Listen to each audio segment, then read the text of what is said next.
What if I told you that last night something shifted in the Middle East that cannot be reversed? A threshold was crossed that transforms everything we thought we knew about regional conflict. And within hours, the entire global economy felt the tremor.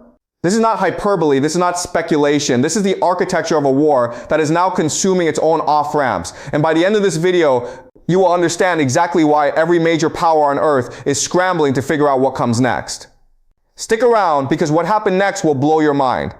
Right now, at this very moment, we are witnessing something that historians will study for generations. A conflict that started with targeted strikes and political posturing has mutated into something far more dangerous. Something that no longer follows the rules of conventional warfare. Something that is now targeting the very foundation of modern civilization itself.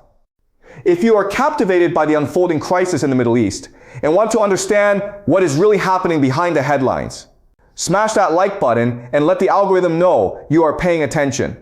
Every click helps get this critical analysis to more people who need to understand where this conflict is actually heading. Let me walk you through exactly what happened, what it means, and where the logic of this conflict is now pointing. Because if you are only following the surface level coverage, you are missing the deeper architecture of what is unfolding. And that architecture tells a story that the mainstream headlines are not equipped to explain. Let us start with what we actually saw unfold in the last 48 hours. The Israelis expanded their targeting in ways that send a clear message about intent. They went after critical infrastructure, not just military assets, not just command posts. Infrastructure. The kind of targeting that says this is no longer about degrading capabilities. This is about dismantling systems. And in response, Iran did something we have not seen at this scale before. They began going after energy systems. Not symbolic strikes. Not warning shots designed to save face while avoiding escalation. Coordinated deliberate attacks on the energy architecture that the global economy depends on. And the moment that happened, this stopped being a regional conflict and became something else entirely. Now stay with me here, because what I'm about to explain is crucial to understanding why this matters so much. You have to think about what the Gulf region actually represents in the modern world. This is not just a collection of countries that happen to sit on oil reserves. This is not just a geopolitical hotspot that flares up every few decades. This is the physical foundation of modern industrial civilization. Think about that for a moment. Cheap, accessible energy is what makes everything else function. Your supply chains depend on it. Your manufacturing base depends on it. Your transportation networks depend on it. Your food systems depend on it. The device you are watching this on right now exists because of energy infrastructure that flows through this region. Remove that foundation, even partially, even temporarily, and the effects do not stay contained. They radiate outward like ripples in a pond. Except this pond is the entire global economy. Prices move, supply chains tighten, markets respond. Insurance costs spike, shipping routes get rerouted. And suddenly a conflict that started in one region is felt in grocery stores and gas stations and factories in places that have nothing to do with the original dispute. So the first thing I need you to understand, and I mean really understand at a structural level, is that we have crossed a threshold. We have moved from a conflict about territory or political outcomes or regional influence into something that is targeting the system itself. And that is a fundamentally different kind of war. Now here's what makes this particularly significant, and this is where the analysis gets deeper than what you will hear anywhere else. This is not accidental escalation. This is not simply retaliation in the traditional sense, where one side hits back at roughly the same level to signal resolve, and then both sides wait to see what happens next. What Iran is doing is strategic. It reflects a clear-eyed understanding of their own position. They know they cannot win a conventional war against the United States and its allies. That is not a realistic path for them. Their military cannot match American air power. Their navy cannot control the seas. Their ground forces cannot project power the way Western militaries can. So they are not trying to fight on that battlefield. Instead, they are targeting the system that supports their opponent. They are going after the economic infrastructure that sustains American power projection and its regional alliances. And here is the key insight that most analysts miss. That strategy, whatever you think of it morally or politically, is coherent. It is designed to impose costs that go far beyond the battlefield. It is designed to make the other side ask whether the objectives they are pursuing are worth the economic disruption they will have to absorb. At the same time, look at what the Israelis and the Americans are pursuing. These are not limited objectives. These are not efforts to contain Iran, to push it back to some acceptable baseline, and then stabilize the region. These are maximalist objectives. The goal appears to be the fundamental degradation of Iran's ability to function as a coherent state. You can see it in the targeting decisions, leadership, economic nodes, infrastructure. The logic is to create such intense internal pressure that the country fractures from within, that the population turns against the government, that the system collapses under the weight of the damage being inflicted on it. And here is why that combination is so dangerous. And I need you to follow this logic carefully because it explains everything that is about to unfold. When both sides are pursuing maximalist objectives, there is no natural off-ramp. There's no point at which one side can say we have achieved enough, let us talk. Because the objectives themselves are absolute. One side is trying to dismantle the other. The other side is trying to break the system that supports its opponent. Neither of those goals has a halfway point. Neither of those goals can be partially achieved and declared sufficient. And so what you get is a structural condition for endless escalation. Not because either side is irrational, not because the leaders involved are crazy or incompetent, but because the logic of their objectives demands it. Each side is locked into a trajectory where anything less than total success looks like total failure. Let me explain what this looks like going forward, because if you follow the internal logic of this conflict, certain patterns become predictable. And understanding these patterns is the difference between being blindsided by events and seeing them coming before they arrive. The first pattern is what we might call expansion through necessity, right? Now, the United States is trying to manage this conflict from a distance. Air power, precision strikes, supporting partners on the ground. The goal is to achieve strategic objectives without putting American boots in significant numbers on hostile territory. But there's a problem with that approach. And it is a problem that has haunted American military planners since Vietnam. Once you start targeting deeper and deeper into Iranian territory, once you start striking infrastructure and leadership, you create conditions that air power alone cannot resolve.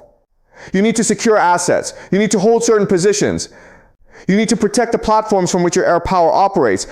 And the moment you establish a physical presence to do that, you have to defend it. And defending it requires expanding your perimeter. And expanding your perimeter creates new vulnerabilities that require additional resources to protect. This is how these wars grow, not through grand decisions made in a single moment, not through dramatic announcements about escalation, but through a series of individually logical steps that collectively produce an outcome no one initially intended. Each decision makes sense in isolation. Protect this base, secure the supply line, neutralize this threat.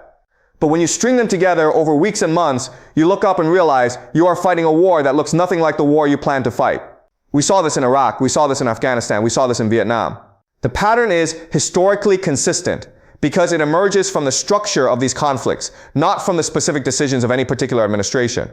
Now consider how this conflict pulls in other actors, because none of this is happening in a vacuum. The Gulf states are already under enormous pressure. They are trying to manage their own security. They are trying to maintain their relationships with Washington while also hedging against the possibility that America might not be there to protect them forever. They are trying to manage their exposure to Iranian retaliation while also being seen as reliable partners in the Western alliance. If any of them formally enters a conflict, if they allow their territory to be used for significant military operations, if they become direct participants rather than interested observers, the equation changes significantly. Iran would have additional targets. The coalition would have additional vulnerabilities, and the conflict would spread geographically in ways that make containment even harder. And then you have countries like Pakistan. And this is where I need you to pay very close attention. Pakistan has its own strategic relationships in this region. It has its own internal political pressures. It has its own history with both Iran and the United States. And Pakistan has nuclear capability. Now I want to be careful here because I am not saying nuclear weapons will be used. I think that is unlikely in the immediate term. The taboo against nuclear use remains strong. The consequences would be so catastrophic that even the most desperate actors have reason to avoid crossing that threshold. But once a nuclear-armed state becomes even peripherally involved in a conflict at this level of intensity, the decision-making calculus changes for everyone. Every move is assessed with that capability somewhere in the background. Every escalation is weighed against the question of what happens if this spirals further than intended. And that alone, that shadow of nuclear possibility, alters how risks are weighed.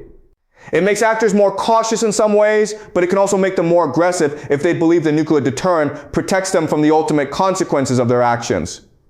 There's also the maritime dimension, which tends to get underreported in the mainstream coverage, but which matters enormously for understanding where this is heading.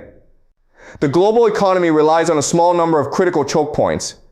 narrow passages through which enormous percentages of the world's energy supply moves every single day. The Strait of Hormuz, the Bab el Mandeb, the Suez Canal. These are the arteries of the global economy.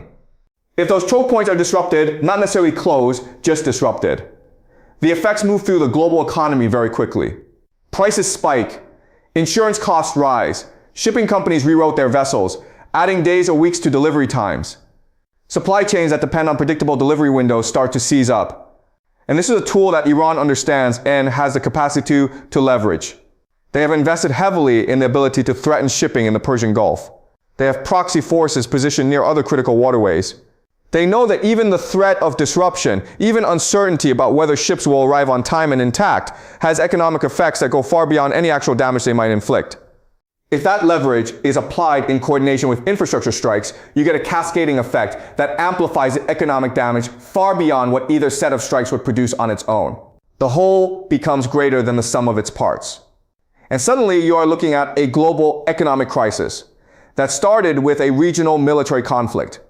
Now, layered on top of all of this is the information environment. And this is where things get particularly treacherous. There are reports coming in that are incomplete. There are events that are not being fully confirmed. There are gaps in visibility that create space for rumor and speculation. This is the fog of war. It has existed in every conflict throughout human history. But it is doing something specific in this conflict that deserves your attention. Uncertainty amplifies fear. And fear distorts decision-making. When governments are operating without complete information, under domestic political pressure, under the psychological weight of what they are seeing on their screens, they tend to make decisions that are more defensive, more aggressive, more oriented toward short-term survival than long-term stability. The fog of war is not just a descriptive condition. It is an active factor in how conflicts escalate. It creates pressures for preemptive action. It rewards those who strike first before the other side can act on the incomplete information they have received. It punishes patience and deliberation because waiting for clarity can mean waiting too long. And right now, every major actor in this conflict is operating in that fog. None of them has complete information. All of them are making decisions based on partial pictures of what is happening. And each of those decisions feeds back into the information environment, creating new uncertainties for everyone else to respond to. Before we continue, I want to take a moment to ask you to subscribe to this channel and turn on notifications. We are breaking down the most significant geopolitical developments as they unfold, and if you want to understand what is really happening in the world, you need analysis that goes beyond the headlines. Hit that subscribe button right now and join the community of viewers who are paying attention to the patterns that shape our world. Now there is one more dimension that deserves serious attention, and it is one that most analysts are reluctant to discuss. What happens when you remove leadership mid-conflict? There have been targeted strikes on key individuals in this escalation. And the instinct, the natural way to interpret those strikes is to view them as straightforwardly advantageous. You remove a decision maker. You degrade the opponent's capacity to command. You create confusion in their ranks. It sounds like a clear win. But think about what actually happens structurally when you do that. As long as leadership on both sides remains intact, there exists a possibility of communication, of back-channel negotiation, of some form of resolution. Leaders have both the authority to make deals and typically an interest in surviving long enough to see those deals hold. They want to come out of the conflict alive and in power. That gives them an incentive to find off-ramps. When you remove those leaders, you create a vacuum. And vacuums in conflict situations are filled by whoever is most capable of asserting dominance in chaotic conditions. Think about who those people tend to be. They are rarely the most moderate voices. They are rarely the people who are counseling caution before the leadership was eliminated. They are typically the most aggressive, the most uncompromising, the most willing to escalate, because those are the traits that allow someone to rise during a period of chaos. So by eliminating leadership, you do not simply degrade the opponent's military capacity. You reshape its internal political structure in ways that make future resolution harder. You remove the people who might, under different circumstances, be willing to negotiate. And you replace them with people whose survival has depended on their refusal to compromise. You do not just escalate the conflict externally, you radicalize it internally. And that is a distinction that gets lost in the tactical framing of these operations. When we celebrate a successful strike on an enemy leader, we are often celebrating the elimination of the very person who might have ended the conflict. This is why historically targeting leadership directly has been approached with caution by strategists who think beyond the immediate engagement, because the short-term advantage of eliminating a decision maker often comes at the cost of eliminating the very mechanisms through which conflicts eventually end. You remove the off-ramps, and once those off-ramps are gone, the conflict does not resolve. It continues until one side is completely exhausted or destroyed. There is no negotiated settlement because there is no one left with both the authority and the inclination to negotiate. And right now, those off-ramps are disappearing. The structures that would normally allow for de-escalation are being systematically weakened. The leadership channels that would enable negotiation are being targeted. The economic pressures are accelerating. The domestic political dynamics on all sides are pushing toward more confrontation, not less. And there is another layer that makes conventional cost-benefit analysis unreliable: the ideological dimensions of this conflict.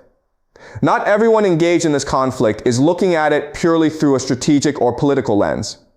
For some actors, for some populations, this conflict carries ideological weight. It is being interpreted through frameworks that assign it significance beyond the immediate outcomes. When people believe they are participating in something historically significant, or even cosmically significant, their tolerance for cost changes. The suffering along the way becomes secondary to the larger narrative they are embedded in. They are willing to absorb losses that would otherwise force a reassessment because the meaning they attach to the conflict transcends any particular outcome. And that changes how decisions are made at every level. Individual fighters on the ground, mid-level commanders making tactical choices, political leadership calculating how much pressure their population can absorb. When they believe the stakes transcend immediate consequences, they are willing to accept sacrifices that pure strategic logic would never justify. So what we have is a conflict that is expanding simultaneously across military, economic, psychological, and ideological dimensions. And each of those dimensions reinforces the others. The infrastructure targeting amplifies the economic impact. The economic impact increases political pressure. The political pressure drives further military escalation. The military escalation deepens the ideological investment. And the ideological investment makes compromise feel like betrayal. The cycle accelerates. Each turn of the wheel speeds up the next turn. And there is no single lever that, if pulled, would slow all of these dynamics at once. They are feeding each other. They are creating a system that has its own momentum independent of the preferences of any individual actor. Project this forward, and what you see is a conflict that does not contain itself. It spreads. It pulls in more actors. It disrupts more systems. It erodes more of the conditions that would be necessary for resolution. Not because there are no theoretical solutions. You can always imagine a peace deal on paper. You can always construct a scenario where everyone decides to stop fighting. But the practical conditions required for those solutions are being destroyed in real time. When we say this war is getting out of hand, we are not talking about the intensity of any given exchange of strikes. We are talking about the structure of the conflict itself, the way its constraints are disappearing, the way its internal logic is overriding the preferences of anyone who might want to slow it down. That is what makes it so serious, because a conflict that reaches that stage tends to follow its own momentum. It becomes bigger than any individual decision maker. It acquires a life of its own. And at that point, the question is no longer how do we stop it? The question becomes how far does it go before it stops itself? And based on everything we are seeing, the targeting decisions, the strategic postures, the domestic political environments, the ideological dimensions, that stopping point is not close. The consequences will not stay contained to the region. Energy prices will affect every economy on Earth. Supply chain disruptions will ripple through industries that seem to have nothing to do with Middle Eastern politics. Refugee flows will reshape the politics of Europe. The pull of military resources toward this theater will affect America's ability to respond to challenges elsewhere in the world. This is no longer a regional conflict with regional implications. It is a regional conflict with global consequences.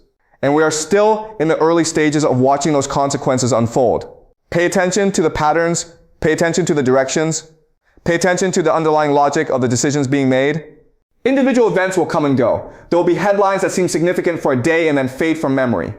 There will be strikes and counter-strikes that capture attention and then recede into the background noise. But the architecture of this conflict, the way it is structured, the way it is evolving, the way it is consuming its own off-ramps, that is what tells you where this is actually heading. And right now, every indicator in that architecture is pointing the same direction, toward escalation, toward expansion, toward a conflict that will reshape the global order in ways that we are only beginning to understand. I know this analysis is sobering. I know it does not offer easy answers or comfortable reassurances, but understanding the reality of the situation is the first step toward navigating it. And the reality is that we are watching history unfold in real time.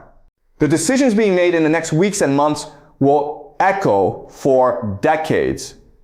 The trajectories being set now will determine the shape of the world your children inherit. This is not abstract geopolitics happening in some distant place that does not affect you. This is the architecture of the 21st century being constructed right before our eyes. Stay informed, stay analytical. Do not let the fog of war distort your understanding of what is actually happening. The patterns are visible if you know where to look. And now you know where to look. Do not stop here. The world is full of developments that demand your attention. Click on the next video and join us as we continue to break down the forces shaping our global future. Because understanding is not just power. In times like these, understanding is survival.